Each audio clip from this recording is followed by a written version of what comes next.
Bom, gente, bom dia de novo. Bem-vindos agora à nossa segunda parte da programação de hoje, na nossa mesa redonda de políticas públicas e em saúde trans.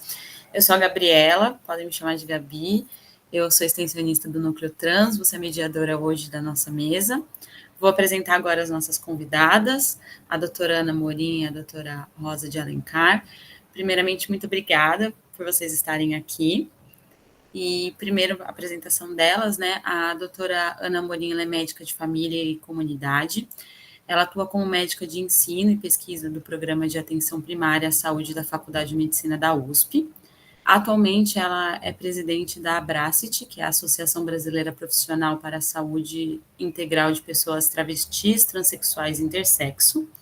Ela é vice-presidente da APMFC, que é a Associação Paulista de Medicina de Família e Comunidade, e ela é integrante do Comitê Técnico Municipal de Saúde Integral de Pessoas LGBT e mais de São Paulo. E a doutora Rosa, ela é médica infectologista formada em medicina pela Universidade Federal do Pará, a UFPA, com um mestrado de gestão de tecnologia e inovação em saúde pelo Instituto Sírio-Libanês de Ensino e Pesquisa. E a doutora Rosa, ela é coordenadora adjunta do programa de IST e AIDS de São Paulo, que vem colaborando com políticas públicas, desenvolvendo materiais educativos e participando de instâncias de saúde como o Conselho Estadual. Doutoras, muito obrigada pela presença de vocês. Eu passo a palavra a vocês. Obrigada, Gabriela. Vou começar, então. Deixa eu colocar minha apresentação aqui. Bom, pediram para mim para eu poder falar um pouquinho sobre as políticas atuais de saúde para pessoas trans, especificamente, né? Então, vou trazer para vocês um pouco dos meus estudos. Isso, inclusive, foi tema do meu mestrado, então vou trazer para vocês alguns dados aqui que eu aproveito para compartilhar conhecimento aqui com vocês de coisas que eu produzi. Acho que uma coisa importante para a gente pensar é, quando a gente fala de que políticas que a gente está falando, né? Uma forma da gente pensar em buscar políticas, muitas vezes, é a gente olhar para o que o poder público traz. E é difícil também a gente pensar só em documentos do poder público, porque muitas vezes as coisas se formam e acontecem por motivação, por trabalho de profissionais de saúde, pelo movimento social, e muitas coisas acabam não estando registradas, embora sejam ações que as pessoas, que a população, de maneira geral, se beneficia ou recebe, né? Ou até não se beneficia, ao contrário, né? É maltratada por conta de algumas ações. Mas para a gente poder também pensar de uma maneira sistemática, o que a gente tem documentado, então a gente se baseia em documentos. E os documentos que costumam ser mais consultados e mais considerados são os documentos do Poder Executivo. Então, o que vem da Casa Civil, o que vem do governo, da prefeitura, né, do município. Embora a gente também tenha que pensar que a ausência de algumas políticas faça com que o Poder Judiciário, por exemplo, tome algumas medidas, tome algumas ações, e também as casas legislativas, né, vereadoras, deputadas, enfim, Senado, embora a gente tenha poucas coisas que tenham vindo do Poder Legislativo, efetivamente. Mas eu sempre acho importante a gente considerar que as políticas não são só pautadas pelos poderes públicos, né, por esses poderes governamentais e por esses três poderes. E o controle social tem uma grande função dentro disso. E eu não sei se todo mundo aqui, né, conhece, né, o que essa perspectiva de controle social. Quando a gente fala especificamente dentro da saúde, um dos princípios do SUS é justamente o controle social. E isso diz respeito à necessidade de que não seja só o poder público que institua normativas para a saúde pública. Ou seja, né, num plano macro nacional, o Ministério da Saúde, a ministra da Saúde, a Anísia, ela tem uma cadeira dentro do Conselho Nacional de Saúde. Ou seja, o Conselho Nacional de Saúde é soberano em relação à determinação do que vai ser feito, né, no Brasil inteiro, embora a execução disso fique por conta dessa esfera política, né? Então, é a Anísia, por exemplo, que vai executar. E a mesma coisa aqui no município de São Paulo, no estado de São Paulo. Então, dentro da normativa do SUS, da Constituição de 88, o controle social é um dos princípios que rege o SUS. E de tempos em tempos tem as conferências de saúde, né, a cada 4 anos, pelo menos, que é quando, né, tem uma nova eleição. E aí, para a Conferência Nacional de Saúde acontecer, e aí toda a população poder ir lá e dizer o que quer da saúde nesses próximos 4 anos, tem que ter as etapas estaduais, etapas nacionais. Então, começa a ter conferência de saúde local, né? Cada serviço de saúde tem seu próprio conselho gestor. Esses conselhos gestores, eles têm que ter uma constituição paritária em que pelo menos 50% é da população, de pessoas usuárias do SUS, 25% de pessoas trabalhadoras, 25% de pessoas gestoras. Então, tem as conferências regionais de saúde, daí tiram representantes para as conferências municipais de saúde, que pensam ali algumas políticas específicas sobre saúde, e tiram representantes para as conferências estaduais, até que chega na Conferência Nacional. Então, essa é uma parte muito importante do SUS, né? E acho que essa documentação é uma documentação que a gente também deve considerar quando a gente fala de política. Porque por mais que o que está lá nos relatórios das conferências não seja executado, mas aquilo é a manifestação da população do que é importante que se faça para a saúde da população inteira, né? Para a saúde pública, já que tudo é SUS, mas especificamente vai pensar na saúde pública, né? E, por outro lado, a gente também tem outras conferências que não necessariamente estão dentro da Constituição.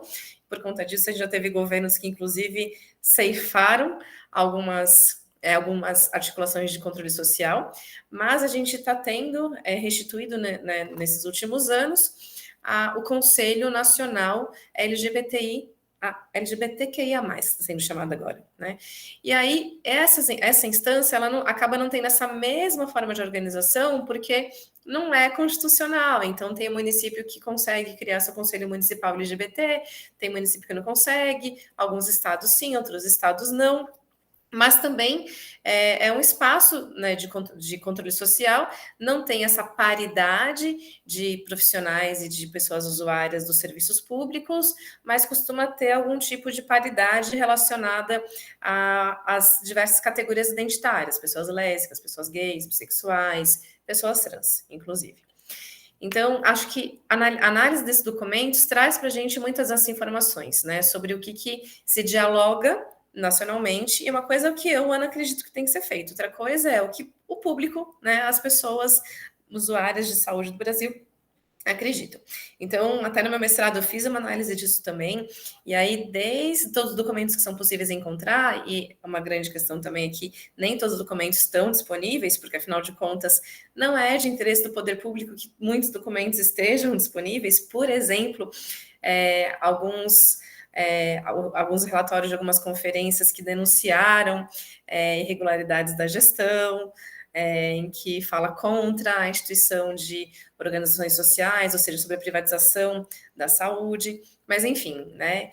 Nos relatórios que eu consegui encontrar em relação ao município de São Paulo, estado de São Paulo e ao Brasil, né, eu consegui encontrar 38 relatórios, e desses relatórios eu consegui categorizar algumas questões. Então, por exemplo, a gente consegue encontrar em muitos documentos, e de uma forma crescente, inclusive, né, a cada desde 96, se eu não me engano, depois eu vou trazer dados direitinho para vocês, a gente tem algumas poucas questões colocadas sobre pessoas trans, sobre saúde de pessoas trans, mas ao passar dos anos, ao passar das conferências, esse número de propostas foi crescendo. Então, é cada vez mais visível perante toda a população, toda a comunidade, a necessidade de se pensar políticas específicas para pessoas trans.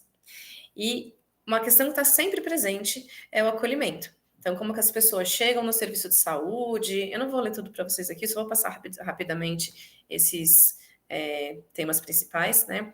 Mas como que os serviços são organizados para receber essas pessoas, que tipo de acesso as pessoas têm, os serviços estão adequados ou não estão, usa nome social, as redes assistenciais estão bem formuladas, tem, né, como essa pessoa transitar pelas redes, ou então, inclusive, de uma forma hierarquizada, de uma forma centralizada, ou seja, vê uma pessoa trans, já manda para um serviço né? Então, isso é entendido como um problema, a falta de atenção, a própria atenção primária à saúde, né? Todos os serviços estarem preparados para fazer atendimento de pessoas trans. Além disso, temas sobre condições de saúde, necessidades de saúde que sempre aparecem também, são especificamente em relação a transformações corporais. Então, desde bloqueio puberal, oferta de harmonização, acesso a esse serviço, porque também não adianta ter um serviço que é referência nacional e, né, só uma pequena parcela da população ter acesso. Inclusive cirurgias, né, que são relacionadas à estratégia de transformação de afirmação de gênero, diversas cirurgias, inclusive cirurgias que não estão hoje no processo, na portaria do chamado processo transexualizador, mas também outras cirurgias, atenção a rastreamentos, coisas que são muito negligenciadas. Então é comum as pessoas LGBT+, como um todo, mas principalmente pessoas trans, apontarem que não é oferecido para elas o que é oferecido para todas as pessoas, né, como, por exemplo, rastreamento de câncer de colo de útero, ou alguma coisa nesse sentido. E ST-HIV/AIDS também sempre aparece por conta da vulnerabilidade que a gente sabe social, né, dessa população, que acaba se expondo mais, uma parcela da população acaba se expondo mais à vulnerabilidade para ST-HIV, questões relacionadas à saúde mental, violência, como que o serviço de saúde vai cuidar das questões de violência, outras questões também, inclusive relacionadas à interseccionalidade, né, pensar em saúde da população negra e na vulnerabilidade adicional que as pessoas vivem, e também como que se formam profissionais, desde a faculdade, como se oferece cursos de formação para quem já está na rede de saúde, como que capacita, faz o material, estabelecer protocolos, diretrizes para que os profissionais que já estão na rede consigam ter normativas, né, consigam ter um caminho para seguir e também não fiquem, né, que a população não fique sujeita ao próprio conhecimento, ou falta de conhecimento, ou desconhecimento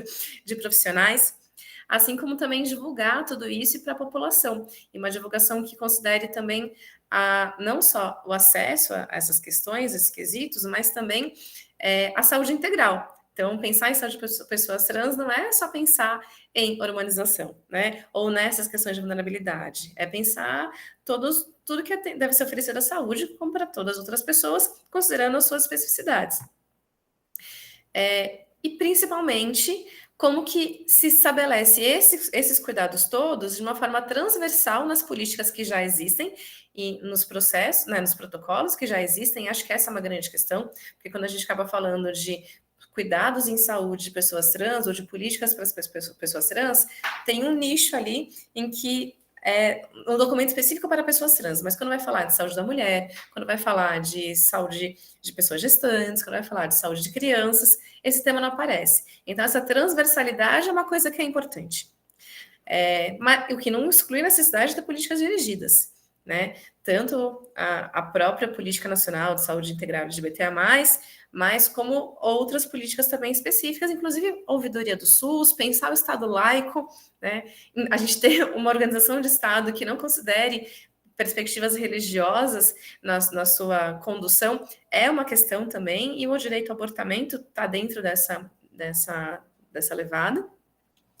E também a necessidade de novos serviços e de ter financiamento, porque não adianta a gente, né, ter uma série de políticas que não são operacionalizadas porque não tem recurso definido. Então, quando a gente vai ver o que o controle social fala, é exatamente isso.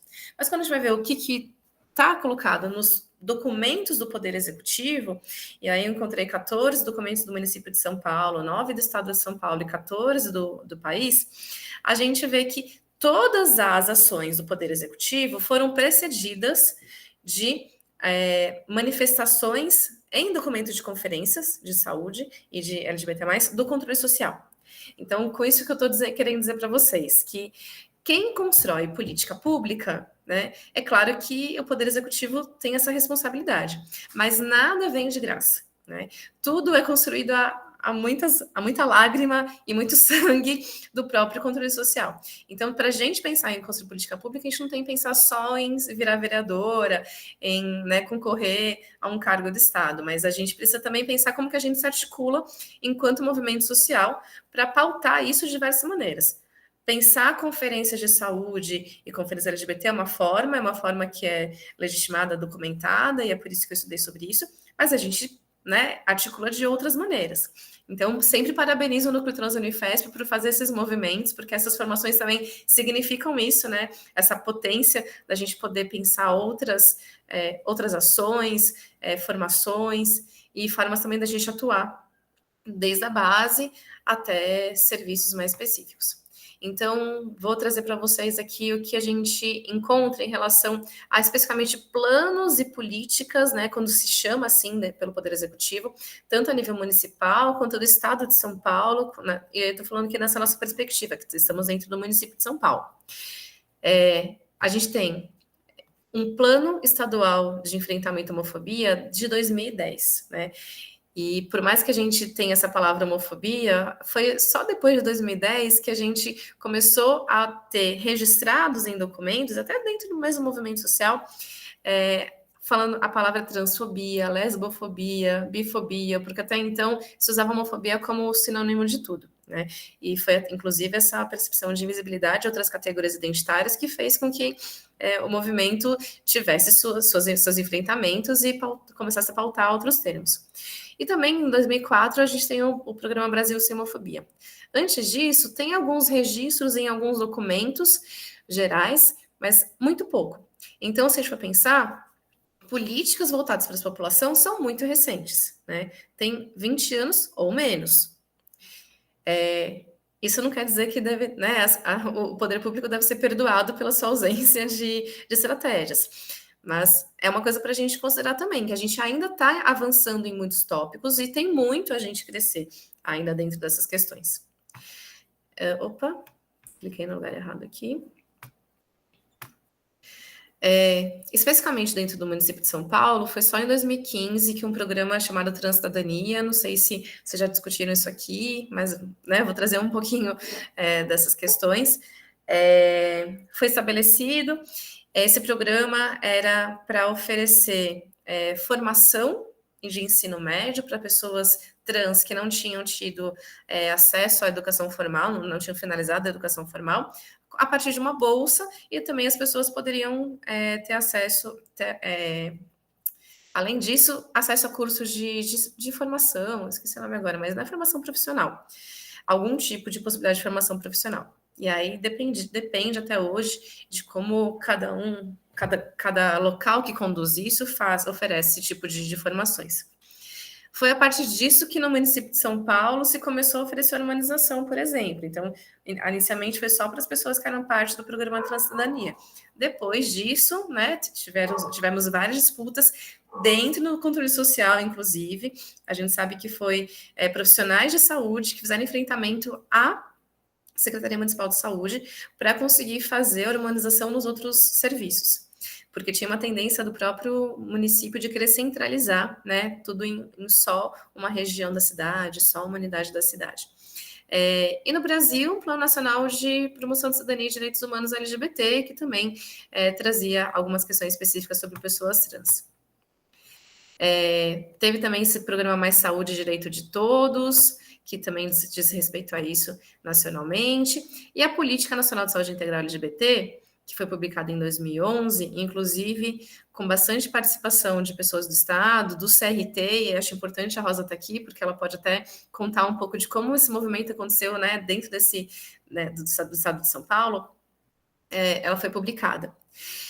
Essa política, ela é uma política que é muito interessante, acho que vocês já discutiram aqui, imagino, e ela traz muitas coisas importantes, mas até hoje a gente não tem uma verba, um financiamento direcionado a ela. Então, tem uma proposta de operacionalização, então, depois dela ser lançada, a princípio, cada município, cada estado teve responsabilidade de pensar a operacionalização dela, mas isso não foi cobrado, né, com tanta ênfase, então não foram todos os municípios que fizeram isso. No município de São Paulo, só recentemente a gente tem uma política publicada de atenção à saúde LGBT+, que foi em 2023, embora desde 2014 ela tenha começado a ser pensada, e aí tanto, né, avanços mais estratégicos do movimento conseguiram colocá-la para ser pensada, mas, por outro lado, ela era bastante estigmatizante por ações do próprio governo, né, municipal. Então, a gente fica nesses embates, às vezes as coisas demoram para progredir, depende da gente também, a gente conseguir fazer esses enfrentamentos. E no município de São Paulo, a gente tem essa rede que hoje em dia é chamada de Rede Sampa Trans. Essa Rede Sampa Trans foi o nome que foi dado pelo município, né, para algo que já vinha acontecendo, para um atendimento de pessoas trans mais voltado à humanização, que já vinha acontecendo em diversos serviços. Que por mais que a própria população usuária, né, que requisitasse isso, foram os profissionais de saúde que viam a necessidade de atender essas pessoas que ou não chegavam no serviço, ou quando chegavam, não tinha local, né, para serem atendidas. Então, apesar dela ter sido publicada em 2022, ela já acontecia antes em outros formatos, e de uma forma que não tinha o nome. Deixa eu voltar aqui. E esse plano operativo que eu falei para vocês, né? Não se espera que a nação, né, que o Ministério da Saúde tenha serviços específicos, afinal de contas, a responsabilidade dos municípios e dos estados terem serviços de atendimento à população.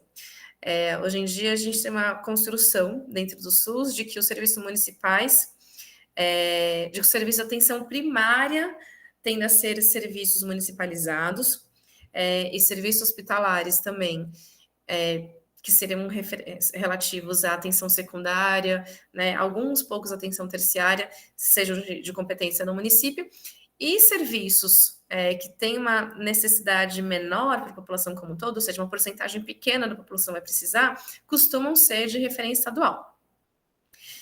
Então, hospitais funcionam assim, né? Hospitais que têm cirurgias muito específicas e complexas, que não são tão comuns, é mais de competência estadual, enquanto a atenção primária, as OBS, são de competência do Estado. Então, é mais ou menos essa divisão que a gente tem de serviços, e aí como que fica isso para pensar especificamente a questão de não só atendimentos à saúde, mas políticas como um todo para as pessoas trans. Dentro do município de São Paulo, e também dentro do Estado, tem secretarias, coordenadorias que são responsáveis por pensar políticas para pessoas LGBT+, que não estão vinculadas à saúde especificamente, né? Dentro do município, isso começou dentro da Secretaria de Direitos Humanos, dentro do Estado, dentro da Secretaria de Justiça, se eu não me engano, esqueci o nome agora. Enfim, mas tem a ver com isso, né? Com justiça. Em São Paulo de 2005 e no estado de 2009, o município, o estado e o Brasil têm seus conselhos, então, né, como estava falando sobre o controle social, o primeiro Conselho Nacional LGBT foi de 2010, ele foi desativado, voltou a ser reativado em 2023. No estado, ele começou em 2013 e no município, 2005. Apesar de existir esse conselho em que as pessoas elas conseguem, né, ter eleitas suas representações e pautar suas questões perante todas as secretarias, todas as coordenações, isso também depende muito de como que a população vai se organizar para fazer isso, como vai valorizar esse espaço e de qual espaço efetivamente o Poder Executivo vai dar para isso acontecer.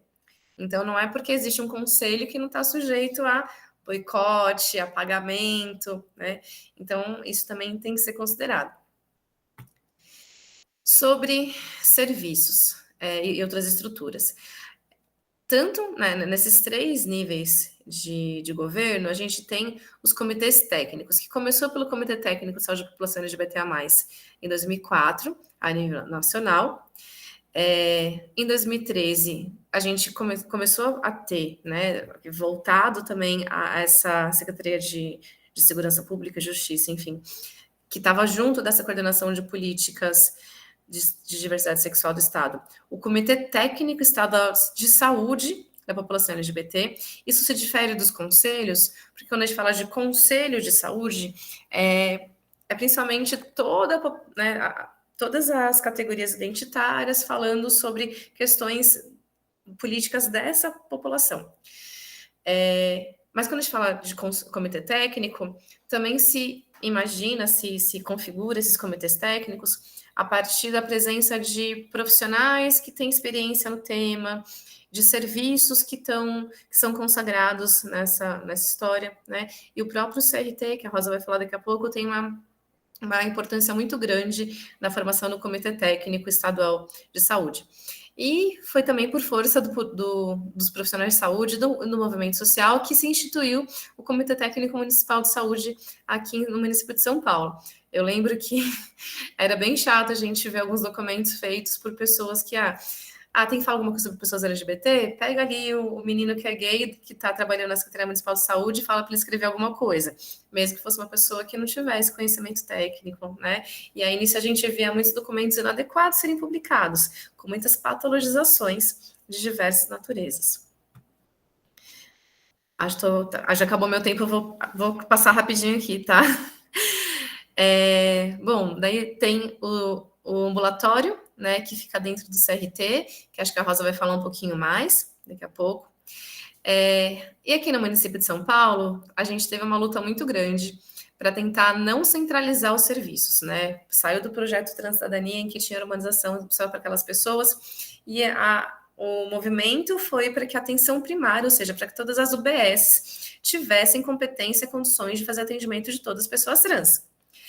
Acontece que, por forças diversas, né, inclusive muitas vezes pela própria população, que acredita que é importante ter serviços especializados, e é compreensível essa percepção, porque muitas vezes as pessoas vão a algum serviço de atenção primária, um posto de saúde, elas não são bem atendidas, então a lógica é, eu preciso ser atendido num lugar em que não vão ser transfóbicos comigo, né?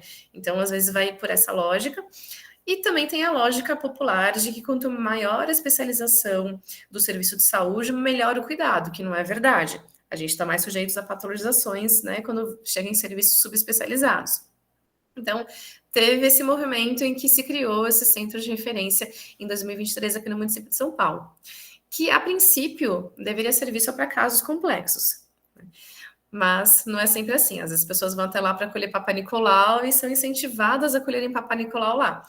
Então é um problema também a gente ter esse tipo de serviço, porque a própria unidade básica de saúde se desresponsabiliza por fazer cuidados básicos, por fazer cuidados habituais, né, para as pessoas, e falar, com a pessoa trans, então vai para o centro de referência. Então, eu tenho, né, tô trazendo para vocês aqui essa crítica sobre os serviços centralizados, sem a gente universalizar os cuidados da atenção primária à saúde. Temos também, né, outro tipo de serviços que são financiados com dinheiro público, mas que não necessariamente são. A Renata levantou a mão. A gente vai fazer perguntas agora? A gente pode deixar para o final. Eu acho. Tá bom. Para mim não tem problema também. Bom, então, só passar rapidinho para vocês, né? Tem outros serviços que são financiados com dinheiro público hoje em dia, mas partiram muitas vezes de ONGs. Imagina, Renata. Por exemplo, o CRD, né, que é o Centro de Referência de Defesa da Diversidade. Tem também o Centro de Cidadania LGBT, que são questões específicas do município de São Paulo, não fazem parte de uma política nacional. Hoje em dia, cada região da cidade tem seu próprio centro de cidadania LGBT. Embora tenham questões, eles são terceirizados, temos problemas recentes aí, né, de que uma instituição religiosa assumiu um desses centros de cidadania, e aí a gente fica sempre temeroso sobre o que pode acontecer nessas situações. E tem, dentro do Estado, né, a DECRAD, que é a Delegacia de Crimes Raciais, Delitos e Intolerância. É a mesma questão que eu trago para vocês em relação à saúde. Então, será que é interessante a gente ter um serviço centralizado? Eu acho que pode ser interessante para alguns aspectos, para outros não, né? Mas eu já fui nessa delegacia para fazer algumas denúncias, e aí é um serviço subdimensionado. É uma salinha no final de um corredorzinho que fica lá no prédio da Secretaria de Justiça, e aí fica só 2 pessoas trabalhando lá, super sobrecarregadas, sem recursos. Então, a gente sempre tem isso também quando se volta à população LGBT, né? E principalmente a população trans. Às vezes, recursos escassos direcionados a essa população só para demonstrar que o serviço existe. Então, às vezes seria melhor até a gente conseguir estruturar melhor a rede como um todo e não precisar desse tipo de subespecialização de serviços. E além disso, a gente vê outras coisas acontecendo que a gente também pode chamar de política, né? Como, por exemplo, alguns atos que falam a respeito do nome social. Então, no município de São Paulo, a gente tem isso dentro da área da saúde e tem, inclusive, uma determinação para uso de nome social por crianças e adolescentes.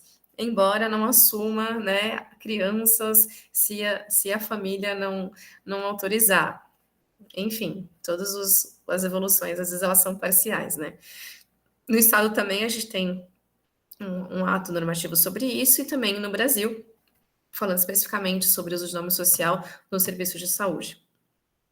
As políticas de saúde LGBT municipal, estadual, né, elas foram colocadas em consulta pública, embora a política de saúde estadual ela tenha sido colocada em consulta pública um dia, no dia seguinte foi tirada do ar, só um tempo depois ela foi colocada de volta no ar, mas para a população poder opinar e falar sobre, sobre aquele texto, mas de uma forma também silenciosa. Até hoje a gente não tem essa política publicada.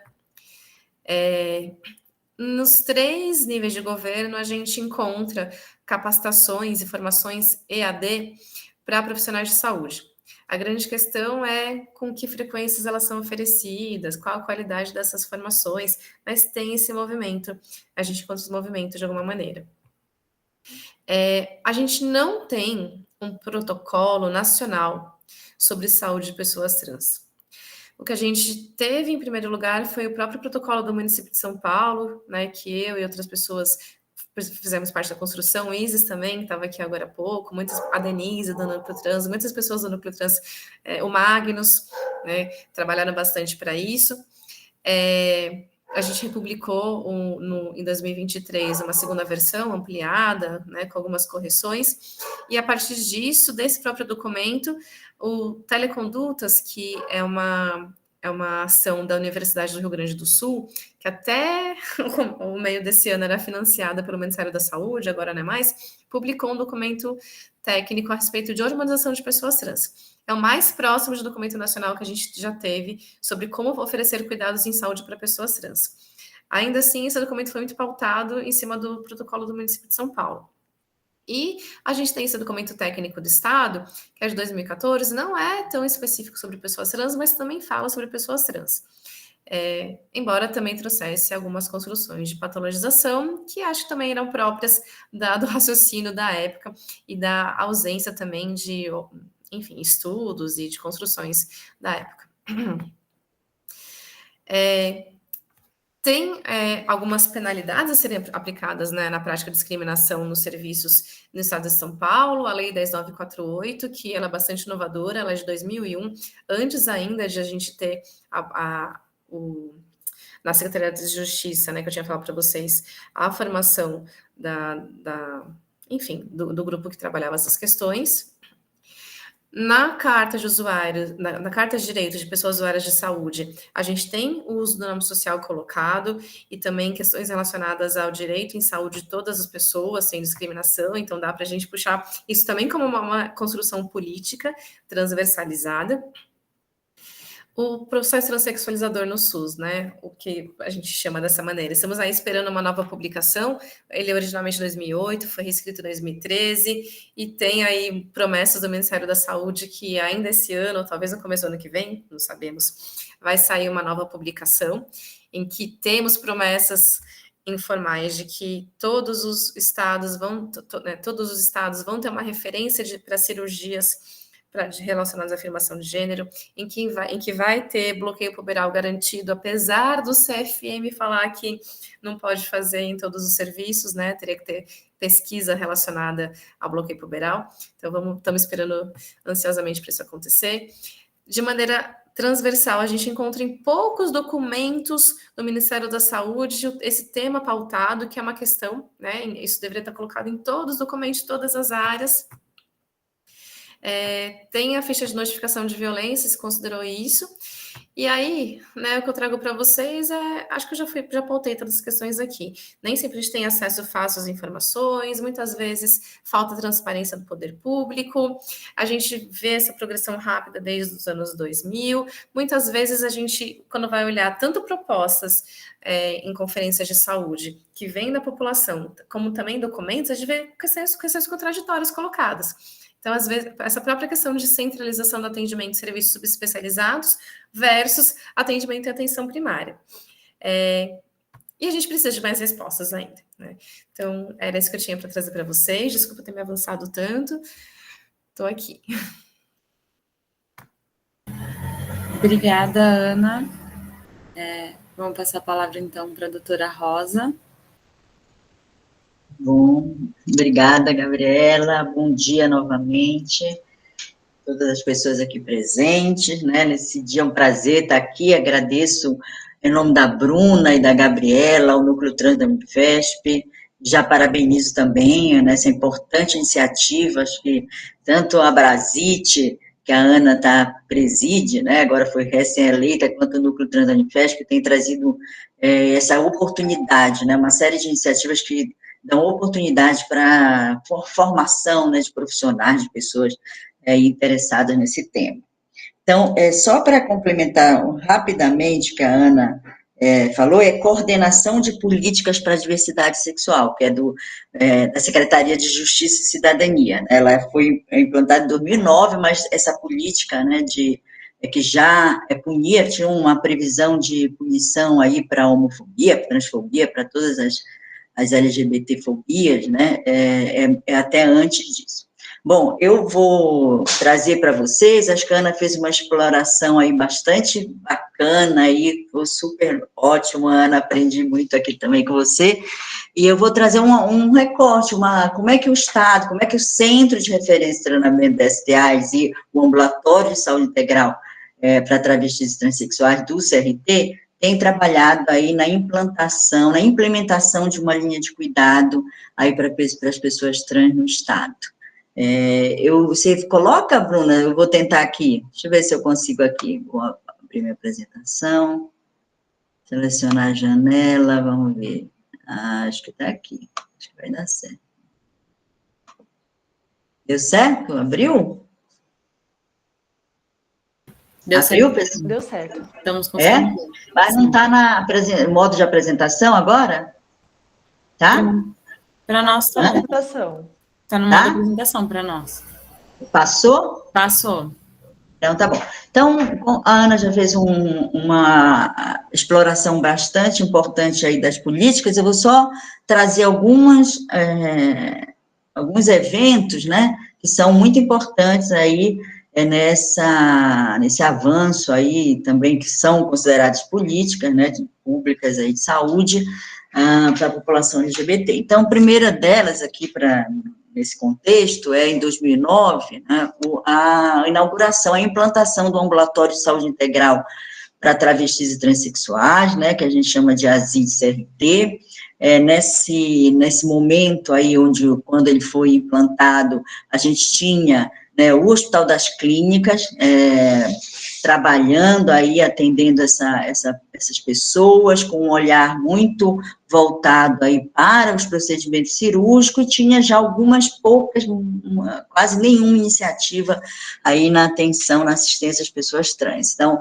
o principal diferencial que a gente fala do ambulatório do ASIT é a inclusão, por exemplo, esse olhar mais ampliado, né, para as pessoas trans, incluindo aí não só aquelas pessoas que tinham interesse, por exemplo, nos procedimentos cirúrgicos, mas também o conjunto aí das pessoas que queriam ser atendidas, ou queriam ter algum tipo de acolhimento e apoio aí no seu percurso aí das suas identidades de gênero. Então, a gente passa também a incluir as pessoas que se autodenominam travestis, né, e outras variabilidades de gênero no sistema de saúde, né, já numa perspectiva despatologizante, embora, claro, ele está dentro de um serviço especializado, e isso pode já implicar aí alguma patologização, como falou a Ana, mas já numa perspectiva dentro do olhar, né, da época, dentro daquilo que estava disponível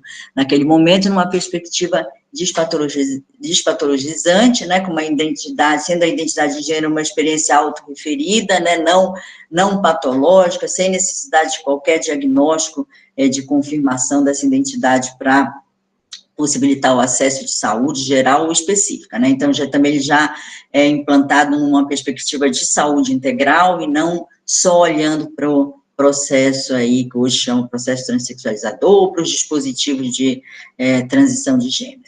E também ele já nasce, né, com essa atribuição aí, que está dentro de um programa de STA, de capacitar profissionais de saúde, né, e também já desde esse início a gente já passa a fazer uma gestão aí do acesso aos procedimentos cirúrgicos. Então, em novembro de 2013, a Ana já até falou, né, institui a portaria, né, ministerial do processo transexualizador, a 2803, que instituiu essa linha de cuidado. Então, até então, a gente tinha uma outra portaria no SUS de 2008, mas ela era muito voltada para os procedimentos cirúrgicos, e os serviços ambulatoriais estavam sempre muito ligados aos hospitais universitários que faziam os procedimentos cirúrgicos, e a portaria 2803, ela amplia, né, e traz esse conceito de linha de cuidado, envolvendo aí, então, as diversas pontos de atenção primária, então traz atribuições para atenção primária,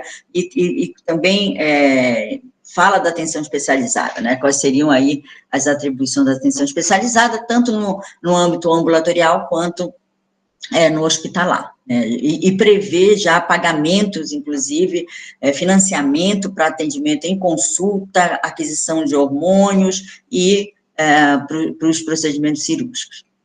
O Comitê Técnico de Saúde Integral da População LGBT, 2013, né, então, o Comitê Técnico de Saúde Integral, ele está vinculado à Secretaria da Saúde, quer dizer, tem até o Conselho, né, que está vinculado à Secretaria da Justiça e Cidadania, tem um comitê técnico dentro da Secretaria de Justiça e Cidadania, que é um comitê intersecretarial, com a participação de todas as secretarias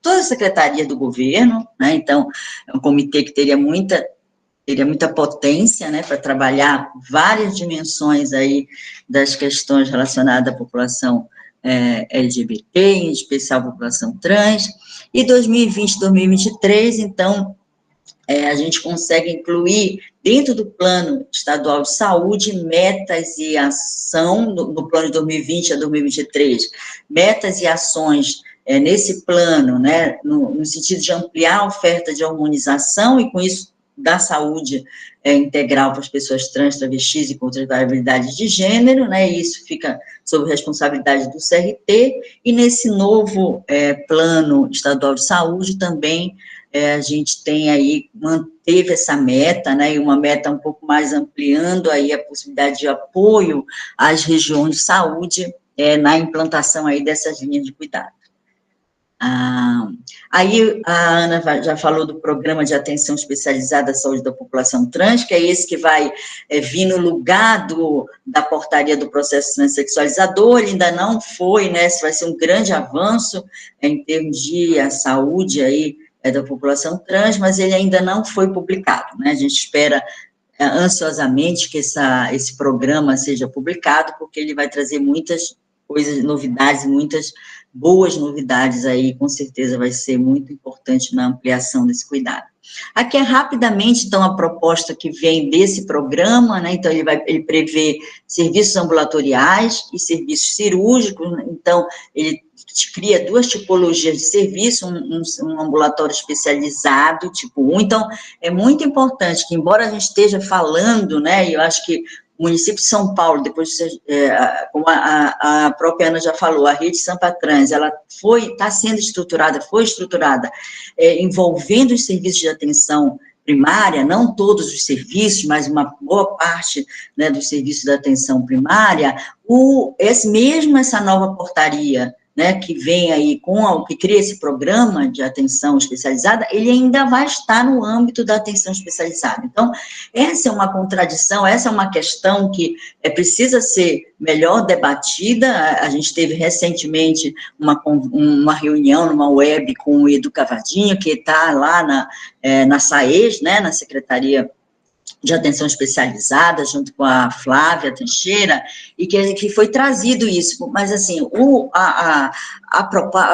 programa, né, de atenção especializada, ele ainda está no âmbito da atenção especializada. Como é que a gente vai estimular que os serviços de atenção básica, né, passem a incorporar essa atenção, que acabaria sendo uma atenção muito mais ampliada, integral, que está dentro, que olha, né, que está descrito nas atribuições da atenção primária, mas a portaria que traz recursos, que traz o financiamento para dentro dos municípios, está dentro da especializada. Então, essa é uma questão que ainda continua e que precisa ainda ser mais debatida para que a gente possa avançar aí no sentido dessa ampliação. Então, aqui, rapidamente, só para mostrar que ela traz essas duas tipologias, ela prevê aí, ela ampliou a equipe mínima em relação à portaria anterior e também incluiu aí várias das cirurgias, inclusive com uma ampliação do financiamento, que isso que vai ser muito importante para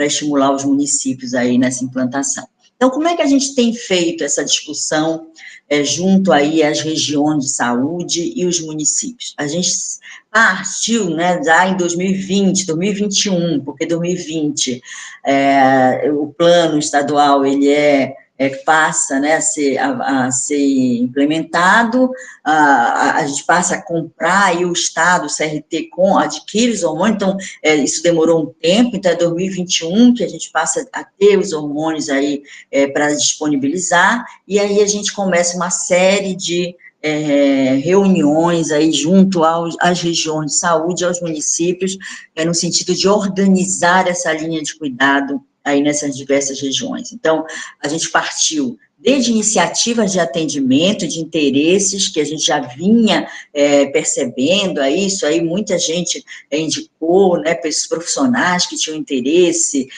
já serviços que já vinham com algum tipo de atendimento, até olhando para as lacunas assistenciais, que ainda eram muito importantes, ainda são, mas eram muito mais importantes aí nesse momento em 2021.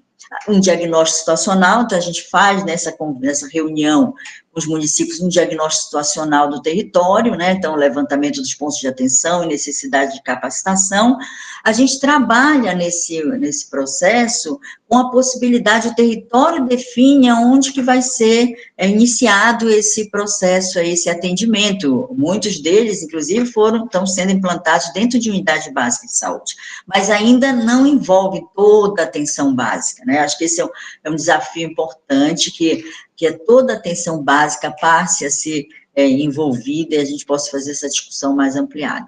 Ainda a maior parte das regiões e dos municípios identificam um serviço, né, que vai ser esse serviço onde vai se capacitar, onde vai se fazer a formação daquela equipe, organizar uma linha e se articular com os outros pontos de atenção para que possa se desenvolver aí essa atenção integral, olhando muito também para os processos de afirmação de gênero, os dispositivos de afirmação de gênero. Então, o Departamento Regional de Saúde, que são, né, a parte administrativa aí da Secretaria nas regiões, assistência farmacêutica, a regulação, o articulador da atenção básica, então, todos esses atores são chamados para essa reunião, a humanização, o interlocutor de STAs, decorrente aí da vulnerabilidade, né, de ser uma população vulnerabilizada, né, para as questões das ISTs e HIV/AIDS,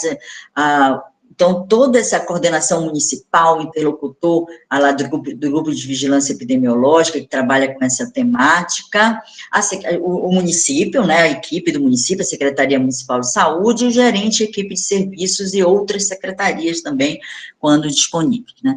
A definição das necessidades, né, então, é apresentado nessa reunião as necessidades para a implementação dessa linha de cuidado, ainda muito olhando para a portaria 2803, que é a que está disponível, que traz, inclusive, financiamento e recurso, define-se lá a necessidade de estabelecimento de fluxo entre os pontos de atenção envolvidos no cuidado no território, o estabelecimento de fluxos com os procedimentos cirúrgicos de afirmação de gênero e a distribuição, se define aí um fluxo para a distribuição dos hormônios, né?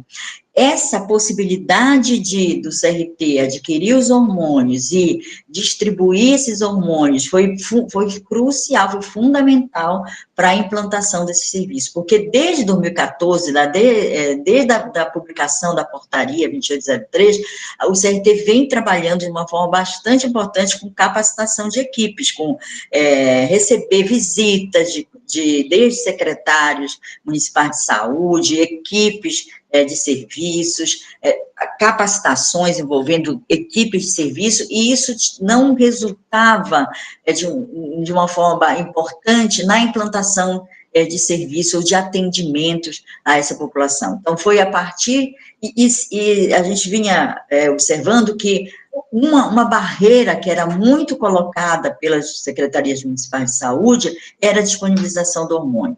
Isso foi diferente, por exemplo, o município de São Paulo, acho que a Ana já falou, o município de São Paulo ele já tem uma trajetória mais antiga, né, então já veio aí de uma mobilização, de uma série de políticas que foram aí pressionando, né, a ampliação dessa rede, que hoje se constitui a rede Sampatrans. Então, o município de São Paulo ele tem uma trajetória, e hoje é o município que está melhor organizado em relação à atenção às pessoas trans. Então, assim, tem uma evolução, né, muito já, por ser até mais antiga, né, já veio uma evolução que teve muito a ver, né, que tem muita relação com a participação aí do movimento social, do Conselho Municipal de Saúde, das pessoas envolvidas aí nesse processo.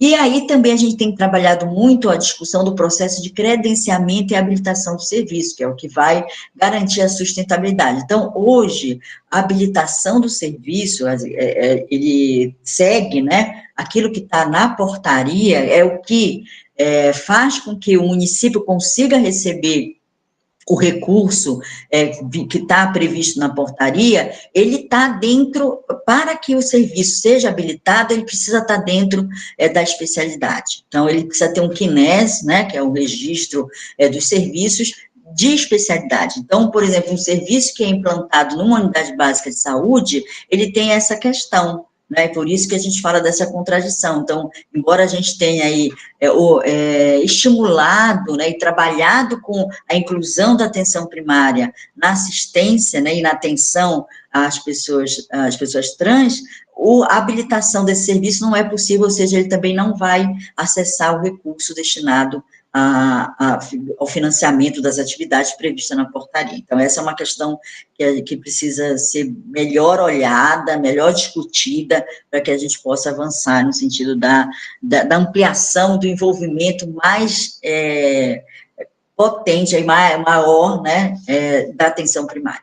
E a articulação com os movimentos LGBTQIAPN+. Isso foi, algumas regiões, em várias regiões, é um movimento também LGBTQIA+, que traz também, que começa uma mobilização na região e no município, e que passa a pressionar para que esse município ele se organize, né, e implante um serviço lá, ou um atendimento, uma atenção às pessoas trans. Então, mas a gente trabalha nesse modelo, então, aqui a atenção básica, né, sempre a portaria 2203, ela já traz essa importante atuação da atenção básica, embora ainda no sentido de identificar uma entrada preferencial, fazer o acolhimento, né, das pessoas trans. Então, nesse sentido, a capacitação, a preparação dessas equipes de atenção primária, no sentido de acolher, de reconhecer, de entender que a transexualidade é autorreferida, de evitar curiosidades, uma série de comentários. Então, todas essas questões que envolvem o acolhimento são importantes de serem tratadas na atenção básica, identificar a necessidade de saúde integral, né, não só as necessidades da transição de gênero, orientar o fluxo para o programa de atenção especializada da saúde trans, ou, em caso de, se a própria atenção básica, ela tiver e for capacitada para tal oferecer também, além das questões relacionadas à saúde integral, os dispositivos de transição de gênero, que no caso, né, seria aí predominantemente a hormonização. E se articular no sentido de acessar, então, esses outros pontos de atenção, que se a região identificar que é um serviço, que essa atenção ela vai estar dentro de um serviço especializado, né, de saúde integral para travestis, transexuais e outras variabilidades de gênero, então ele tem que ter uma equipe mínima, né, que prevê a portaria, que é um clínico, psicólogo, assistente social e a enfermagem. Então, e essa equipe, quer esteja na atenção básica, quer esteja nesse serviço especializado, ele tem que se articular com esses diversos pontos de atenção, né? Então, com os ambulatórios de especialidade, porque eventualmente ele pode necessitar de uma avaliação endocrinológica, ele tem que ter um laboratório para dosagem de exames gerais, dosagem hormonal, ele tem que ter relacionado a uma assistência farmacêutica, porque tem essa questão da distribuição dos hormônios, com outros níveis aí, equipamentos de saúde mental, quando isso for necessário, um hospital de referência, no caso, para regulação dos procedimentos cirúrgicos de maior complexidade, que hoje está, essa regulação do acesso aos procedimentos cirúrgicos, ela está na responsabilidade do CRT-AGE, lá do ASIT, né, quem faz isso é o nosso ambulatório lá do CRT, e a questão da prevenção combinada, né, abordando aí reduzindo, para reduzir a vulnerabilidade aí às ISTs e também o diagnóstico precoce, e tanto do HIV quanto para as outras ISTs, e acessar todas as estratégias que estão colocadas aí para na prevenção combinada. A gente recomenda também que os serviços, eles, se possível, ofereçam todas as estratégias da prevenção combinada. Isso favorece, né, que o acesso a essas estratégias. Bom, então agora eu vou passar só para a gente ter uma ideia de como isso, o que isso resultou, né, ao longo desse tempo. Então, aqui, a rede Sampatrans, eu não vou trazer como estão os serviços, porque ele tem uma atualização que vai acontecendo, então tem um site, né, um acesso, tem lá no site do município de São Paulo, lá estão publicados, além da rede de serviços, que é chamada Rede Sampatrans, os protocolos, a legislação, o comitê. Então, eu recomendo que as pessoas acessem o site do município, está muito bem organizado, e essa rede, ela, como a Ana já falou, ela tem aí uma participação importante das unidades básicas de saúde nessa atenção. Além disso, no município de São Paulo, a gente vai ter o ambulatório de referência, o ASIT, né, que está dentro do CRT da STAD, e o núcleo trans da Unifesp, que também atende aí a população de adultos e adolescentes, que é muito importante, porque a gente tem hoje cada vez mais uma necessidade de ampliar esse atendimento, de qualificar esse atendimento. O Antigos, que é um ambulatório de referência para crianças e adolescentes, e que hoje tem como critério atender, né, cadastrar crianças e adolescentes de até 12 anos e 10 meses. Então, essas outras faixas etárias, elas vão ser, né, elas devem ser atendidas por essa rede aí municipal. E o ambulatório de transexualidade da endocrinologia do HC, que é um ambulatório de referência para adultos, né? Então, em relação a hoje a rede de atenção à saúde trans que está implantada, essa distribuição. Então, a gente tem cerca de 40 serviços no estado. Alguns serviços são de referência regional, como é o caso do Presidente Prudente, por exemplo, ele atende toda a região do DRS, do território do DRS de Presidente Prudente, o Ribeirão Preto também, o HC de Ribeirão Preto, mas tem serviços que atendem mais especificamente um município ou uma região, uma micro-região, uma região de saúde. Então, já dá para notar, né, que embora a gente tenha, quando começamos em 2021, essa implementação da linha de cuidado, essas diversas reuniões aí junto às regiões de saúde, a gente tinha cerca de 4 serviços implantados no estado, e hoje a gente tem 40, é um grande avanço, entretanto, a gente ainda tem vazios assistenciais, ainda tem necessidade de ampliar de muitos municípios aí, muitas regiões de saúde, muitos municípios que ainda não têm nenhum tipo de atendimento. Então, eu coloquei aqui esses marcadores, né? A gente tem uma concentração, claro, nas regiões metropolitanas também, onde tem um maior número de pessoas. Então, aqui na região do município de São Paulo, do Grande São Paulo, né? Que envolve o município, envolve as outras regiões de saúde aqui da Grande São Paulo. A região de Campinas também tem um número grande de municípios. Hoje, o município de São Paulo tem cerca de 40 serviços. A última entrada que eu dei lá na rede Sampatrans, no site do município, tinham 46 serviços aí só no município de São Paulo, né? E mais 40 serviços aí no restante, envolvendo aí Grande São Paulo e interior. Aqui são serviços, são municípios e regiões que estão em processo de implantação, então a gente tem feito inúmeras reuniões, nem todos vão no mesmo ritmo, né? Alguns municípios evoluem mais rápido, implantam serviço, outros ainda também começaram mais recentemente, então a gente tem esse conjunto aí de cerca de 20 municípios que estão em processo de implantação de serviço, e temos hoje mais 2 polos que estão se habilitando para a realização de cirurgias, porque vocês vão ver, eu vou apresentar as cirurgias hoje, os hospitais que fazem cirurgias de transição de gênero, eles estão concentrados na Grande São Paulo, mas a gente já tem o HC de Ribeirão Preto, que já foi encaminhado para o Ministério da Saúde recente, uma habilitação para a realização de todas as cirurgias, ou pelo menos das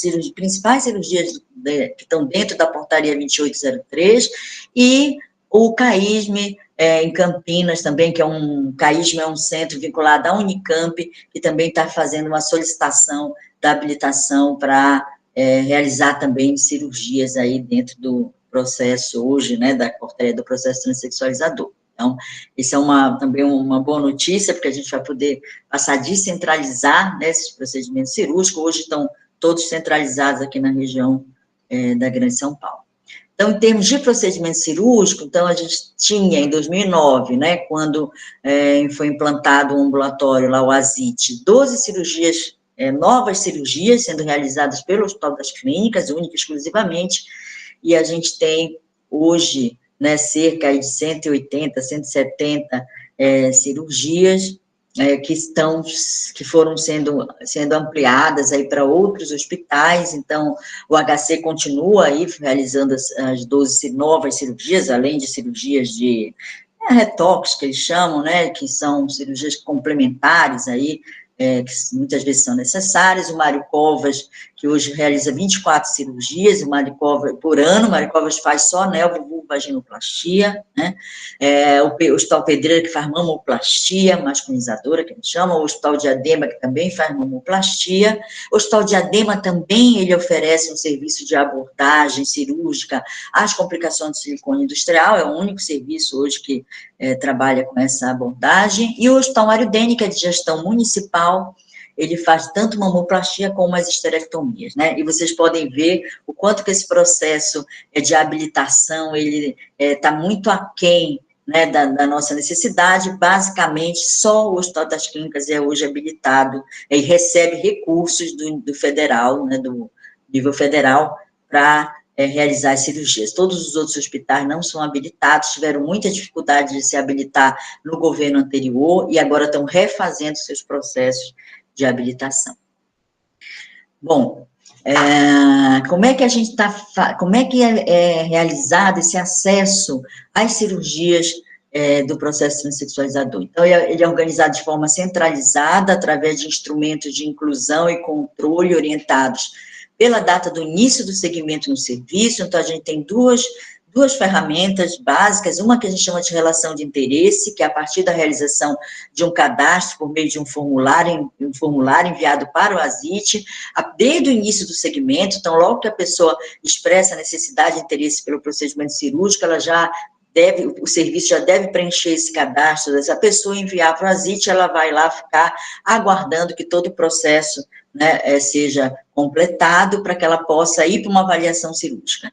E, uma vez que essa pessoa esteja pronta, né, pelos critérios da portaria e os critérios que são definidos pelos cirurgiões, essa pessoa ela vai sendo agendada via Central de Regulação CROS, no CIRES, no sistema, hoje no CIRESP, operado pela Central de Regulação Estadual da CROS, e ela vai sendo avaliada, né, pela equipe cirúrgica desse serviço, dependendo da sua demanda, e aí vão sendo agendadas cirurgias.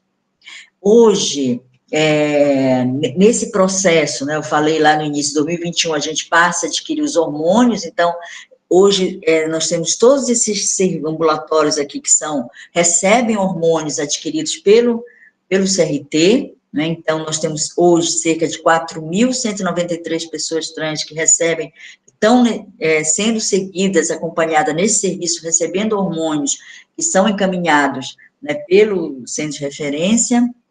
E nós temos aí, eu queria falar um pouco sobre o mapeamento trans, que eu acho que é uma iniciativa, né, que tem como liderança científica o laboratório aí de saúde coletiva, né, da Unifesp, e tem uma parceria entre os CRTAs, o Núcleo Trans da Unifesp, outras instituições, e nessa liderança científica, que está aí, que está no estudo, né, para trazer informações sobre as condições de vida e de saúde das pessoas trans, para que a gente possa aí desenvolver, né, elaborar políticas públicas mais assertivas, né, que levem e considerem de uma forma importante as necessidades das pessoas trans. Então, esse é um estudo, uma iniciativa que eu julgo bastante importante, ela já foi desenvolvida na região da Baixada Santista, já tem os primeiros resultados preliminares estão sendo aí divulgados e já tem previsão para que esse mapeamento seja feito na Grande São Paulo e posteriormente em todo o estado. Então, isso acho que vai dar uma visibilidade, né? É muito importante para essas necessidades e deve aí mobilizar, né, fazer que essa mobilização ela se traduza na elaboração e na implementação de políticas públicas mais consistentes. Então, esses são os nossos enormes desafios, né? Então, a capacitação da atenção básica, essa preparação aí dos profissionais da atenção básica, para que se possa, de fato, a gente ter um acolhimento em todas as unidades básicas de saúde, né? E que seja de amplo conhecimento das regiões, todas esse conjunto de legislações, de documentos aí relacionados à saúde trans, a capacitação de novas equipes cirúrgicas, então, a gente tem um número muito reduzido de profissionais capacitados, aí, preparados para a realização dos procedimentos cirúrgicos, de uma forma mais importante em relação às cirurgias aí de neovulvaginoplastia, que são cirurgias complexas, né?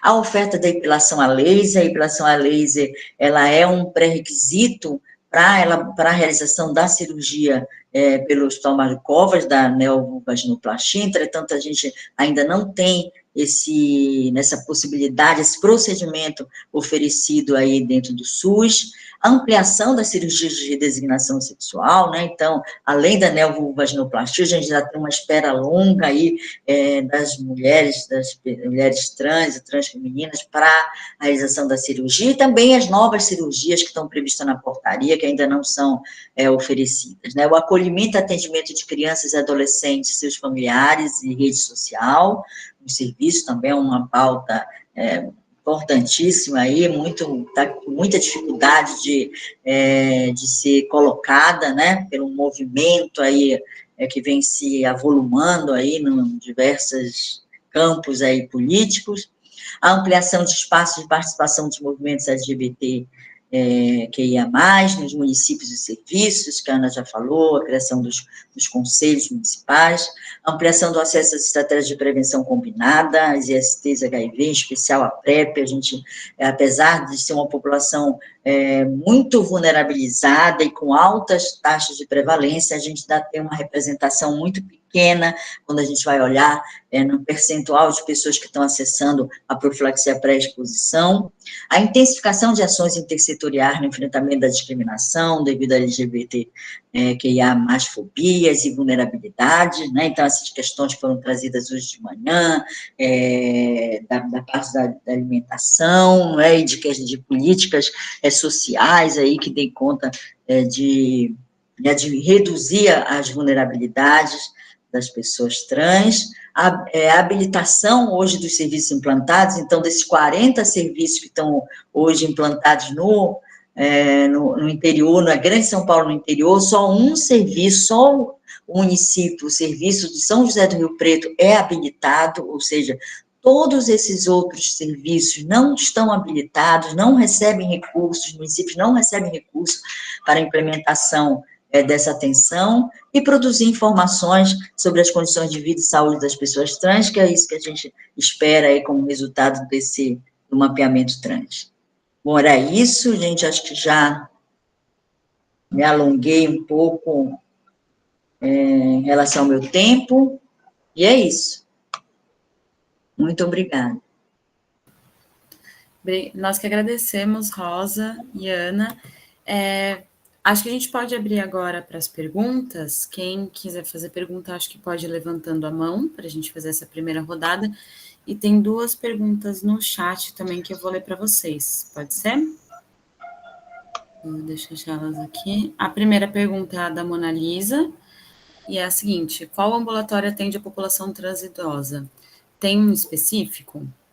E a segunda é a pergunta da Claire. Claire, se o seu nome não for assim, por favor, me corrija, que é: qual é o tempo médio da fila de espera para cirurgia de redesignação sexual? Quer falar? Né, vou falar, depois a Ana complementa aí. Não tem nenhuma, eu acho que o envelhecimento da população trans é um tema bastante atual, mas eu acho que ele tem que ser tratado dentro das políticas e das ações que estão olhando para a questão da população 50 mais, da 60 mais, né? No caso aí da população trans, porque senão a gente vai, cada vez que a gente também tem mais especificidades, é claro que é sempre um desafio, acho que tem especificidades, né, mas essas especificidades, elas têm que estar dentro dos CRIs, elas têm que estar dentro da atenção primária, elas têm que estar no conjunto das políticas, não que a gente não tenha, eu acho, que falar e que divulgar, que produzir conhecimento sobre envelhecimento da população trans e suas especificidades, né, para que esse conhecimento, ele sirva para integrar as políticas, né, e as ações, para olhar para as pessoas trans dentro do que já está, né, que já tem uma série de ações, de equipamentos que olham para as pessoas 60 a mais.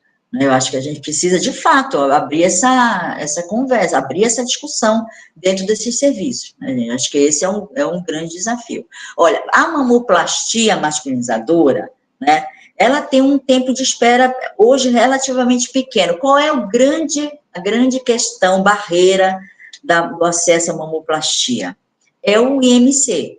É porque os cirurgiões, os serviços hoje que realizam a mamoplastia, eles colocam como critério para a realização da mamoplastia as pessoas terem um IMC de 27. Isso não é tão fácil das pessoas atingirem. Então, esse é hoje o nosso grande desafio.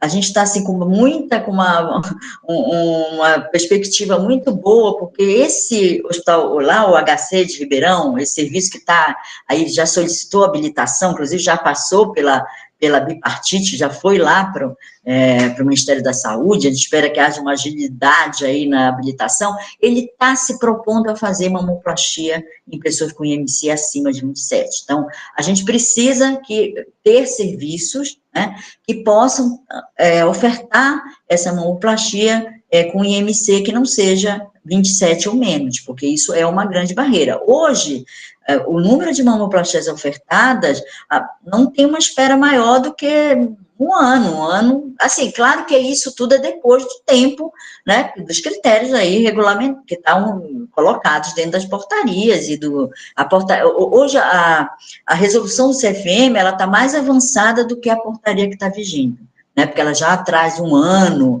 só de tempo de segmento, mas a portaria 2803, ela ainda fala de 2 anos, e o programa de atenção especializada aí, que a gente espera que seja publicado logo, também vai reduzir esse tempo. Mas hoje, uma vez que esteja preenchido, que essas exigências, né, do segmento esteja já concluída, não é mais do que, não chega nem a um ano à espera para a mamoplastia, mas nós temos um número grande de pessoas no processo de prontidão, de estar pronto por conta do IMC.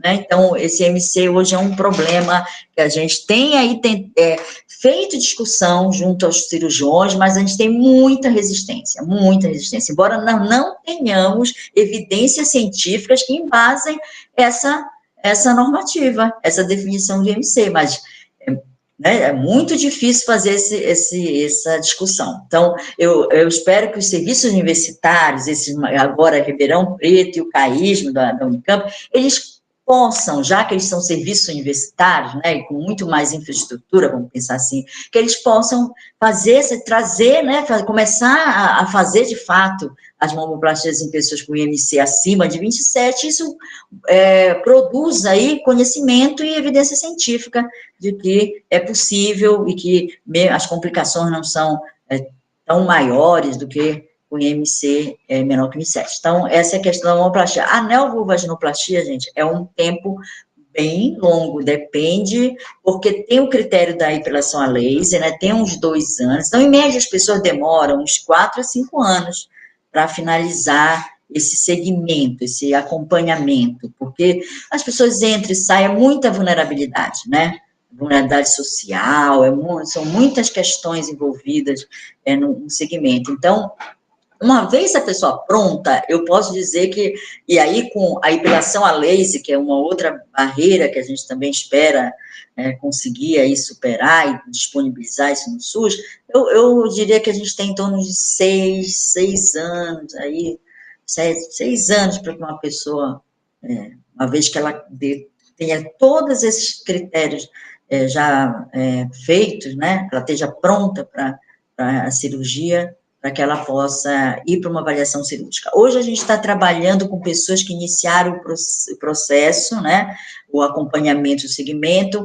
em 2015, 2016, mas aqui tem pessoas que voltam, que estavam fora da relação ou da prontidão, por exemplo, de 2012, que chegam, elas vão entrar também lá naquela fila, né, na avaliação cirúrgica, mas está mais ou menos nesse tempo aí, em torno desse tempo. Quer falar alguma coisa mais, Ana? Complementar? Falou tudo. Nós temos pessoal, 2 mãos. eu queria... Opa, desculpa, eu ia falar para você falar, Bru. Perfeito, obrigada, Gabi. Eu só queria agradecer, em primeiro lugar, as falas de vocês hoje, e eu queria só comentar, eu fiquei pensando, a partir da apresentação de vocês, como é importante, então, nós termos um protocolo nacional, né, de atendimento a pessoas trans, porque realmente nós temos esse protocolo aqui em São Paulo, mas nem todo município vai ter esse protocolo de atendimento, e um protocolo também que não foque tanto só em questões de hormonização, de cirurgia, mas de saúde integral mesmo, né, da pessoa trans, travesti e também intersexo, né, se não me engano o protocolo aqui de São Paulo também trata um pouquinho sobre pessoas intersexo. Mas, enfim, eu fiquei pensando na necessidade desse protocolo mesmo e a importância também desse novo programa que vai vir, talvez esse ano que vem, mas que talvez, eu não sei se ele vai abranger essas questões, né, de atenção básica, né, atenção primária. Pelo visto, ele é mais realmente de uma saúde especializada, né, então não sei se ele vai ter essa função de um protocolo nacional, eu acredito que não, né, que vai ser mais para orientar os atendimentos de saúde especializada mesmo, né. Mas, enfim, vocês acham que há alguma perspectiva dessa criação de um protocolo nacional? Vou falar da minha impressão. O Comitê Técnico Nacional de Saúde LGBT, que foi destituído, né, dentro do Ministério da Saúde, ele está sendo reconstituído agora. E aí a última informação que a gente recebeu é que, passando as eleições municipais, né, ele ia ser, enfim, convocado para começar a trabalhar. A minha expectativa é que dentro desse comitê a gente possa conseguir construir isso. A Brasília está dentro desse comitê, tem outros serviços também, então eu gostaria de acreditar que sim, mas tem essas questões, né? Lançar um documento pelo poder público tem vários empecilhos, inclusive, né, desses avanços conservadores que a gente tem visto, dos ataques ao serviço que atendem pessoas trans. Então, assim, acho que mesmo que, né, o comitê trabalhe e tudo mais, a gente precisa pensar em outras maneiras também da gente, primeiro, ter o serviço funcionando de uma maneira adequada, mas também como que a gente continua pressionando e fazendo, né, esse enfrentamento direto ao poder público para que assuma alguns posicionamentos. O PAES veio um pouco disso, né? Claro que tivemos possibilidade de pessoas do próprio CRT, né? A Maria Clara, que trabalha aí com a Rosa, também poder estar dentro de todo esse programa do Ministério da Saúde, então isso teve algumas possibilidades de avanço. Mas essas coisas nunca vêm de graça. Depende da pressão popular que está colocada o tempo inteiro. Então, independentemente a ter ou não ter, né, a gente continuar pressionando de várias maneiras e pensando como que dentro dos nossos serviços a gente estabelece modelos de funcionamento que sejam adequados, né? Sejam protocolos do próprio serviço, sejam usando o protocolo do município de São Paulo, a gente deixou aberto para quem quiser copiar e colar e fazer, né? Usar da maneira que for possível, porque conhecimento tem que ser compartilhado, né? E esse tipo de construção também leva tempo. No município de São Paulo, ninguém ganhou para fazer isso. Não foram pessoas servidoras públicas que fizeram. Foi um movimento social, né? Fui eu, a Rosa ajudou um pouco, o Magnus, a Isis, a Renata. A Renata está aqui, inclusive, né? Bom saber dela. Então, a gente tem que pensar nas nossas próprias construções, não adianta ficar só esperando também. O que você acha, Rosa? Eu estava até pensando... desculpa. Fala, Bruna. Não, só que eu estava pensando justamente que uma forma daí de, talvez, de mobilização seria, talvez, até a Conferência Nacional LGBT que está marcada para o ano que vem, né? Outubro de 2025, se eu não me engano. Que eu até queria falar, né, para o pessoal que está aqui presente, que talvez não tenha ouvido falar, mas que está tendo essa movimentação novamente, agora com o novo governo do Conselho Nacional, e vão ser realizadas a Conferência Nacional ano que vem, né? Então, talvez seja uma forma, quem sabe, de pressionar, né? Isso. Inclusive, aproveito para deixar um pré-convite de uma data que eu não tenho, mas a Brasite, junto com outras instituições nacionais que atuam junto a pessoas LGBT, vai chamar uma conferência livre nacional sobre saúde de pessoas LGBT, para que se possa levar de maneira qualificada para a Conferência Nacional LGBT questões de saúde. Um dos riscos que a gente tem é as pessoas chegarem nas conferências e usar seu senso comum, né, trazer suas próprias culturas, suas próprias crenças e medos relacionados à saúde, e nisso, inclusive, entram questões relacionadas à patologização. Não só a patologização das transidentidades, mas patologizações da vida, né? Achar que toda pessoa precisa fazer terapia, achar que toda pessoa precisa fazer exame de colesterol, não sei, né? Tem várias maneiras de patologização que a gente pode perceber. Então, a ideia é a gente poder qualificar também as informações que chegam, as propostas que chegam para a conferência, e isso a gente conseguiu fazer na Conferência Nacional de Saúde ano passado. A gente chamou uma conferência livre antes, então, pensar nesses micromovimentos, né, de preparo para esses espaços públicos também é uma forma interessante. Não, concordo.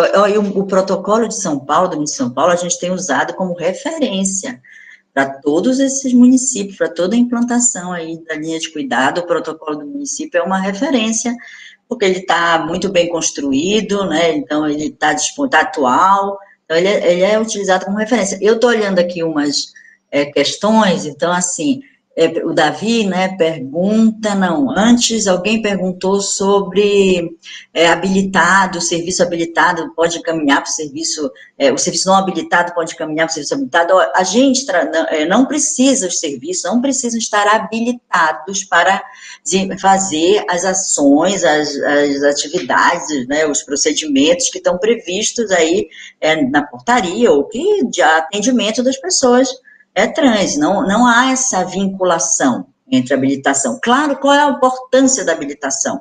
É que a habilitação, ela traz recurso, não é? Então, ela traz sustentabilidade, porque o município, ninguém faz política, ninguém implementa, ninguém, né, implanta novos serviços, ou novos atendimentos sem recurso, né? Fazer saúde, né, produzir saúde envolve contratar profissionais, envolve construir locais, ter infraestrutura, equipamento, quer dizer, envolve uma série de questões que exigem recurso. Então, a habilitação ela é fundamental porque ela traz os recursos, né, e isso estimula, claro, e também torna factível que os municípios, eles de fato, implantem esses atendimentos, essa assistência, capacitem os profissionais, né, façam lá, adquiram aquilo que é necessário. Então, tudo isso é fundamental aí para que a gente possa fazer isso acontecer, mas não há nenhuma vinculação, tanto que se o Estado de São Paulo estivesse aguardando a habilitação, nós só teríamos o CRT, o serviço de São José do Rio Preto e o HC funcionando, só isso. Nem o núcleo trans da Unifesp é habilitado, nem os serviços do município de São Paulo, nenhum deles é habilitado, tá certo? Então, assim, mas a gente precisa, sim, para questões de sustentabilidade, fazer um esforço, né, para que esses serviços se habilitem, para que venha recurso financeiro para os municípios, para que eles possam, né, primeiro, a gente poder manter essa mobilização, dizer, ó, tem recurso, tem que acessar o recurso, tem que, né, implantar a atenção, a assistência. Então, é isso. E aí alguém falou assim, fiquei curioso quanto aos gestores de São Paulo, seja no âmbito municipal, estadual, se facilita ou dificulta a implementação do serviço especializado. Então, a gente tem um Estado com uma gestão muito conservadora, né? Então, acho que é nosso retrato, né? Do Estado muito conservador. Mas a gente tem, como a Ana falou, muitos profissionais mobilizados, tem também um movimento social. Tem regiões do interior de São Paulo com uma mobilização importante do movimento social, que vai pressionando, né, as secretarias, tem, né, secretarias de política que estão lá responsáveis pela política da diversidade, então, que fazem uma mobilização, uma pressão, e os profissionais da saúde também, e as pessoas também chegam nos serviços, né? Então, essa combinação, né, de coisas, né, e também essa questão, olha, o Estado, né, tem uma portaria ministerial que coloca a importância de que isso tem que estar lá dentro do SUS, é importante estar, embora, né, a gente saiba que está muito aquém do que deveria. Então, todo esse conjunto de coisas vão pressionando com que os gestores, né, eles tenham que ir, né, claro, uns com muito mais rápido, mais agilidade, porque acabam, né, entendendo ali a importância, outros muito lentamente, outros se amparam em outras questões para não ir para frente, né? A gente recentemente teve uma discussão com o registro, por exemplo, que, né, o consórcio lá, né, não se convenceu, falar, nós estamos aqui, né, vamos sim continuar estudando aqui as possibilidades, mas, né, existem.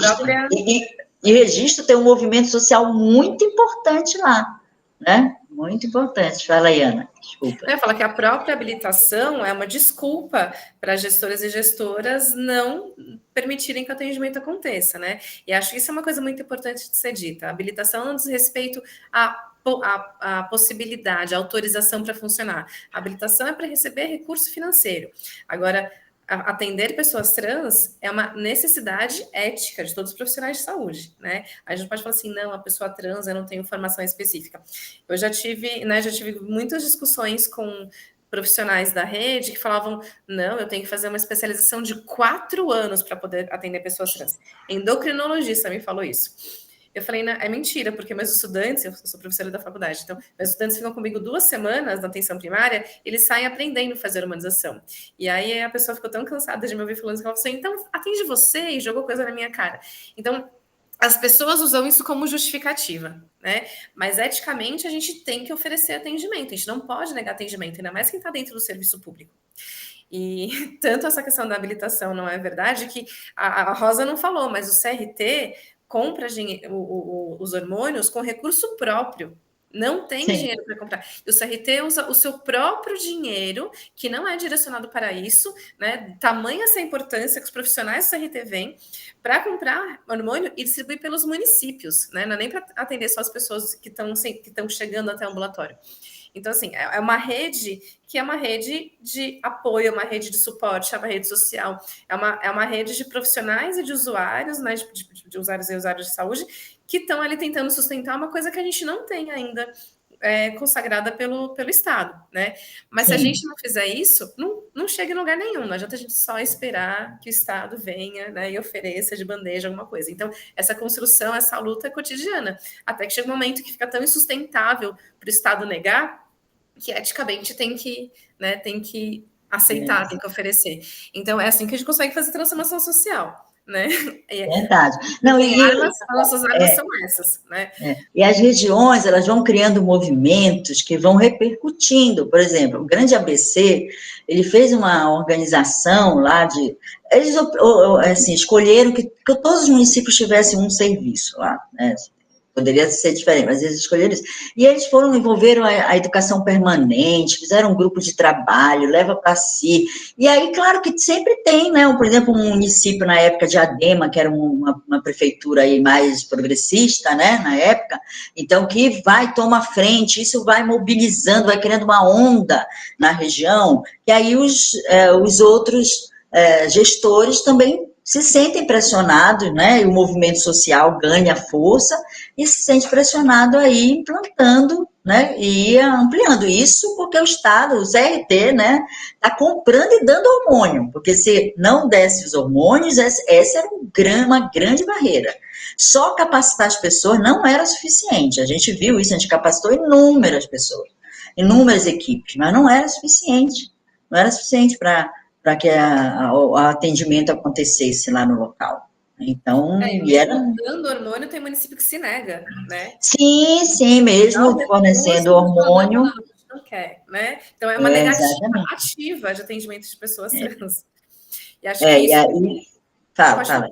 Desculpa. Não, eu falo sobre crianças, que eu vi que alguém escreveu sobre crianças também, e é a mesma questão, né? Não tem nenhum impedimento de atendimento de crianças e adolescentes. O que a gente tem hoje em dia, que não tinha até... A Rosa falou que essa nova portaria do CFM, do Conselho Federal de Medicina, ela é melhor do que a própria portaria 2803, né, no processo transexualizador em algumas coisas, como, por exemplo, não falar que tem que esperar 2 anos entre o início do atendimento, entre a pessoa verbalizar que quer fazer uma cirurgia de transformação corporal, né, por afirmação de gênero, até a execução da cirurgia. E a idade também, né? Então, pela portaria do 2803, seria a partir de 21 anos, pela CFM, 18 anos. Mas tem retrocessos também, porque a categoria médica, a nossa categoria, né, Rosa, nos envergonha muitas vezes. Então, uma das coisas é falar que só pode fazer bloqueio puberal em centros de pesquisa. Isso não acontecia antes. Então, aqui no município de São Paulo, a gente tinha endocrinologistas da rede que faziam bloqueio puberal. A partir dessa resolução do CFM, em 2019, pararam de fazer. Então, a gente começou a ter um vazio assistencial ainda maior do que a gente já tinha. Isso é um grande problema, porque a gente não tem recurso, não tem rede, e aqui, não só no estado de São Paulo, mas o Antigos, né, que ela falou que é o serviço do HC, é referência para vários estados. E é um serviço de pesquisa. E como é que a gente vai deixar a saúde pública na mão de universidade e na mão de pessoas individuais, indivíduos que estão fazendo pesquisa, com seus próprios critérios, né, com as suas próprias construções? Isso não é tão ético assim. embora o CFM diga que seja ético dessa maneira. Então, uma das coisas que estão prometendo pelo país é o enfrentamento ao CFM. Não sei se você tem mais notícia em relação a isso, Rosa, mas eu estou esperando ansiosamente o Ministério da Saúde se posicionar e falar assim, não importa o que você diga, o que importa é que a gente cuide da nossa população, né? Mas, assim, além de bloqueio puberal, atender crianças e adolescentes é uma necessidade. Inclusive, tem uma colega médica de Minas Gerais, que é pediatra, não sei se você conhece ela, Rosa, Tati, ela abre um processo para cada criança trans que ela atende, para, né, se justificar perante o CFM, porque ela faz bloqueio puberal. Ela não fala, vou deixar a criança sem atendimento, né? E tem isso. Agora, depende de tanto movimento individual, seria muito melhor a gente ter uma prerrogativa nacional, né? Um documento que apoiasse profissionais a fazerem isso. Não tenho, viu? A gente está sempre perguntando lá, pressionando sobre quando que vai publicar o programa, mas eu acho que é para o ano que vem, né? Provavelmente, espero muito que seja para o ano que vem. Mas essa questão da criança e do adolescente realmente é um problema, assim, gravíssimo. A gente tem enfrentado. E nos municípios, fora o município de São Paulo, que consegue aí organizar e atender 16 anos, mesmo, né, mais ou menos, né? Essa discussão de 16 anos até 18, que é o que a portaria prevê, é quase que um tabu para os outros municípios. Não? Outro dia eu conversei com uma pessoa, um serviço de um município aí, do litoral, em Taubaté, eu falei de 16 anos, a pessoa falou, nem pensar, se eu falar que eu vou atender um adolescente de 16 anos, a minha gestora vai acabar com o serviço, ela vai fechar o serviço. Então, assim, é uma pauta muito difícil, muito, muito delicada, mesmo no nível federal, tem um movimento, né, antitrans, tem um PL, inclusive, que visava impedir o funcionamento do Antigos, né, que hoje o Antigos o Antigos tem um serviço na Unicamp que atendem crianças e fazem bloqueio puberal, nesses 2 locais, aqui em São Paulo. Mas, assim, teve uma CPI que foi aberta para impedir que isso acontecesse aqui no estado de São Paulo. Então, assim, é uma pauta muito, muito, muito delicada. Eu acho que o Núcleo Trans da Unifesp, ele está aí se propondo também, né, a passar a atender. Acho que vocês ainda estão aí se organizando melhor, né, para atender, mas acho que é muito importante mesmo, cada vez que a gente amplia aí outros locais que possam aí produzir conhecimento, e atender as pessoas, porque não necessariamente, os bloqueios, e oferecer a possibilidade também do bloqueio puberal, né, porque implica também, o bloqueio implica em medicações bastante caras, não é? É isso que, então, precisa de financiamento, então, por isso que a política, o programa aí de atenção integral vai ser, assim, fundamental para apoiar aí, esses avanços na saúde trans. Lembrando também, pessoal, que semana que vem a gente vai tratar, viu, no curso sobre a infância e adolescência trans e intersexo. Então, já deixando aí um convite para todo mundo aparecer semana que vem, esse gostinho, né, já da discussão. A gente já chegou no nosso teto, vou agradecer mais uma vez as doutoras Ana e Rosa por terem compartilhado aí conhecimento com a gente, foi muito enriquecedor ouvir vocês, e acho que para o pessoal nos vemos semana que vem. Boa tarde, pessoal.